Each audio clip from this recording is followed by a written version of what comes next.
চলছে ramp show, কিন্তু model হচ্ছে গরু, ঘোড়া এবং উট সহ নানা প্রাণী।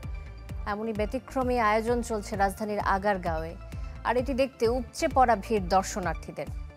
খামারিদের উৎসাহ দিতেই এমন আয়োজন বলে জানান প্রাণী সম্পদ বিভাগের সাথে সংশ্লিষ্টরা। যেন মরুর বুকে হাঁটছে উট, রোমাঞ্চ ছড়াচ্ছে র্যাম্পের মঞ্চে। শুধু উট নয়, রাজধানীর আগারগাঁওয়ের পুরাতন বাণিজ্য মেলার মাঠে এই ব্যতিক্রমী আয়োজনে মডেল, ঘোড়া ও নানান জাতের দেশি বিদেশি গরু, আছে কুকুরও। দর্শনার্থীরাও দারুণ আনন্দিত এমন অনুষ্ঠানে আসতে পেরে।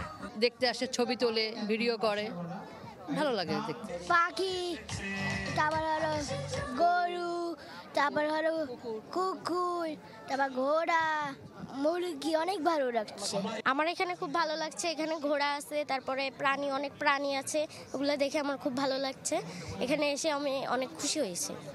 সংশ্লিষ্টরা বলছেন, খামারিদের উৎসাহ দিতে এমন আয়োজন দারুণ কাজে আসবে।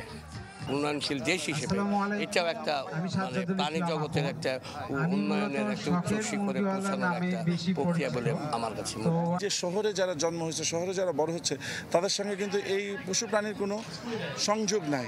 তাদের একটা সংযোগের স্থাপন করার একটা চেষ্টা। প্রাণী সম্পদ সেবা সপ্তাহ ও প্রদর্শনী চলবে আগামী 22শে এপ্রিল পর্যন্ত। রিজভী হাবিব, চ্যানেল 24, ঢাকা।